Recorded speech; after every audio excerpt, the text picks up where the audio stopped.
नमस्कार मित्रों, मैं अखिलेश तिवारी आज आप लोगों के लिए लेकर आया हूँ तीर्थराज पुष्प जी की रचना, जिसका शीर्षक है स्वाभिमान। स्वाभिमान सहित जीवन जीने की शिक्षा इस कविता के माध्यम से कवि ने प्रदान की है। इस कविता में बताया गया है कि किस प्रकार एक राजपूत महाराणा प्रताप के स्वाभिमान को उच्च बनाए रखता है। यह घटना है, एक राजपूत आता है अकबर के दरबार में और अकबर के दरबार में अकबर के सामने वह नतमस्तक होता है और उसी से संबंधित यह घटना है। तो आइए देखते हैं हम कविता। सामने अकबर के आने के लिए थी एक प्रथा और सारे देश में थी जानी मानी यह प्रथा। हो उपस्थित जिस समय कोई मुगल दरबार में सर झुकाए और आदाब दे सरकार में।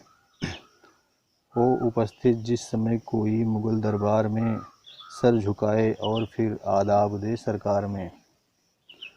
तो अकबर का दरबार लगा है और अकबर के दरबार में जाने की एक प्रथा थी उस समय, और प्रथा यह थी कि जो भी अकबर के दरबार में जाए वह सर झुकाकर वहाँ पर आदाब दे। तो आइए देखते हैं इसका अर्थ। सामने अकबर के आने के लिए थी एक प्रथा।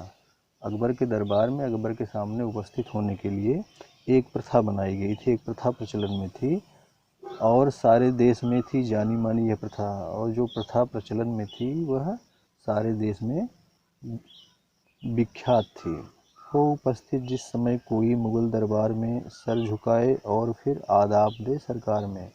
प्रथा क्या थी? प्रथा थी कि जब कोई मुगल दरबार में उपस्थित हो अकबर के सामने तो वह पहले अपना सर झुकाए, फिर जो है आदाब करे, नमस्कार करे। संदेश ले महाराणा का हाजिर हुआ एक राजपूत।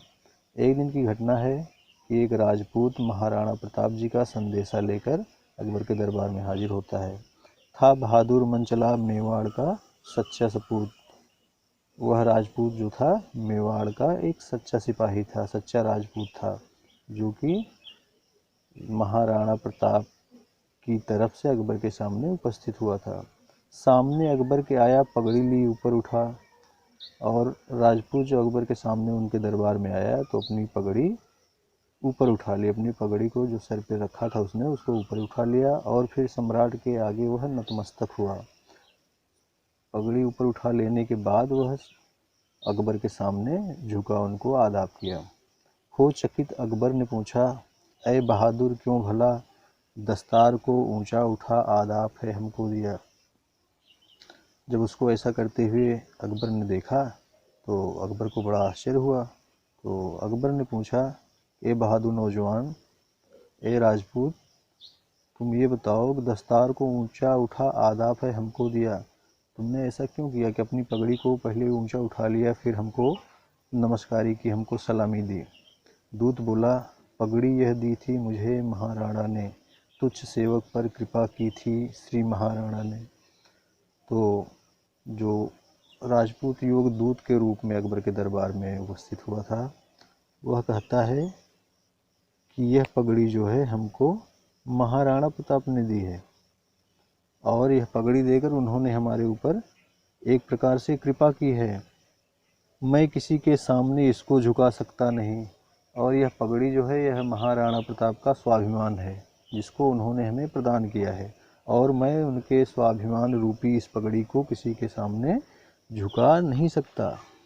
नाम पर श्री राणा के धब्बा लगा सकता नहीं और पगड़ी को झुकाकर मैं अपने महाराणा के नाम के आगे धब्बा नहीं लगा सकता, उनके स्वाभिमान पर धब्बा नहीं लगा सकता। मेरे स्वामी भी नहीं झुकते किसी के सामने, उनकी पगड़ी क्यों झुकाऊं मैं किसी के सामने। तो वह दूत बोलता है, राजपूत युग बोलता है कि मेरे स्वामी जो हैं वह इतने स्वाभिमानी हैं कि वे किसी के सामने झुकते नहीं हैं, तो भला उनकी पगड़ी को जो कि उनके स्वाभिमान का प्रतीक है मैं किसी के सामने कैसे झुका सकता हूँ। तो यह था इस कविता का भावार्थ, और कविता के माध्यम से कवि ने हमें स्वाभिमान सहित जीवन कैसे जीना चाहिए उसकी शिक्षा दी है कि स्वाभिमान के साथ कभी समझौता नहीं करना चाहिए। तो यह आपको कैसा लगा आप बताइएगा और इसको पढ़िए, समझिए। जो भी चीज़ें न समझ में आए आप हमसे कमेंट के माध्यम से पूछ सकते हैं। ठीक है मित्रों, फिर मिलते हैं अगले वीडियो में। नमस्कार।